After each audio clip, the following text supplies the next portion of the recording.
আগের দিন রাতে আমরা সবাই মিলে গেছিলাম দাদার ছেলে অন্নপ্রাশন, আর ওখানে গিয়ে কি করলাম সবকিছু তো তোমাদের সাথে এই ব্লগে শেয়ার করবো। তার আগে জানো তো আজকে আমার সাথে পুরো ময়ে হয়ে গেছে। তো চলো গাইস ভিডিওটা একদম প্রথম থেকে শুরু করি।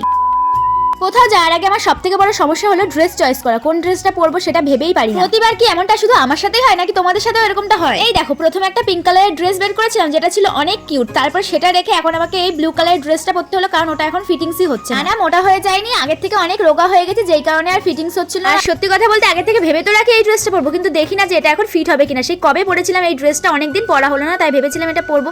যাই হোক পরা হলো না বলে এই ব্লু কালারের ড্রেসটা পরেই আসতে হলো। তোমাদের সাথে কথা বলতে বলতে আমরা কিন্তু এখানে চলে এসেছি, এসে দেখি পুচকুর হচ্ছিল ফটো। এক করে যত গেস্ট আসছে সবার সাথেই কিন্তু ওর আজকে ফটোশুট করা হবে। তারপরে আমি ওকে একটু কোলে নিয়েছিলাম, আর এইদিকে তো ও আমার চুল টেনে পুরো শেষ করে দিচ্ছিল। এই এক সমস্যা, কোনো বাচ্চাকে কোলে নিলে হয় আমার চুল টেনে দেবে, না কানের খুলে দেবে, না হলে কপালে টিপ তুলে নেবে, এরকমটাই করতে থাকে। এইদিকে ওর সাথে ফটো তুলবো কি, ও তো দুষ্টুমি করতে আর কান্না করতেই ব্যস্ত। তারপরে একটু ঘুরিয়ে নিলাম, আর এখন আমাদের কিন্তু ফটো তোলা কমপ্লিট হয়ে গেছে। সবাই মিলে ফটো তোলা কমপ্লিট করে আমরা চলে এলাম বাইরে। এখানে স্টলে ফুচকা, কফি, পকোড়া সবকিছু ছিল, আর আমার তো ফুচকা অল টাইম ফেভারিট, তাই আমি কিন্তু প্রথমে ফুচকা খেয়ে নিলাম। আচ্ছা আমার মতো কে কে ফুচকা লাভার আছে অবশ্যই কিন্তু কমেন্ট করে জানাও। তবে এটাও ঠিক ফুচকা আমার ফেভারিট হওয়া সত্ত্বেও আমি কিন্তু খুব বেশি ফুচকা খেতে পারি না, ওই লিমিটেড। এই দেখো আমার কাকি এখানে নিজের হাতে পাতা নিয়ে ফুচকা খাবে, এই কারণে আমাকেই কাকিকে খাইয়ে দিতে হলো। আর এইদিকে আমার ভাইয়ের অবস্থা দেখো, আমরা এইদিকে ফুচকা খাচ্ছি আর ওর কিন্তু এসে ফুচকা টুচকার দিকে নেশা নেই, কারণ ওর পকোড়া হচ্ছে ফেভারিট। এতক্ষণে যে ওর কয় প্লেট খাওয়া শেষ হয়ে গেছে তার ঠিক নেই। এইদিকে পেছন ফিরে দেখি মা কাকি সবাই পকোড়া খাচ্ছে, তাই আমিও কিন্তু এক প্লেট পকোড়া নিয়ে বসে গেছি। আমি কিন্তু পকোড়া আবার বেশি খেতে পারি না, এক প্লেট মতোই খেয়েছিলাম। যত রাত বাড়ছিল ভিড় বাড়ছিল যেই কারণে সবাই খেতে বসে গেছিল। আর এইদিকে আমি আর কাকি সিট পাইনি বলে আমরা একটু ভেতরে এসে পুচকুর সাথে ভিডিও করে নিলাম। ভাইদের খাওয়া শেষ হওয়ার পর আমরা ওই জায়গাতেই বসে পড়েছিলাম, আর ততক্ষণে কিন্তু আমার পিসিরাও চলে এসেছিল, আর ওরা আসতে কিন্তু অনেকটাই লেট করে ফেলেছে। এখানে আমরা আর পিসিরা একসাথে খেতে বসে গেলাম, আর মেনুতে কি ছিল সেটা তোমাদের সাথে অন্য একটা ভিডিওতে শেয়ার করে দেবো। তো চলো গাইস আজকের মতো টাটা, সবাইকে দেখা হবে পরের কোনো ভিডিওতে।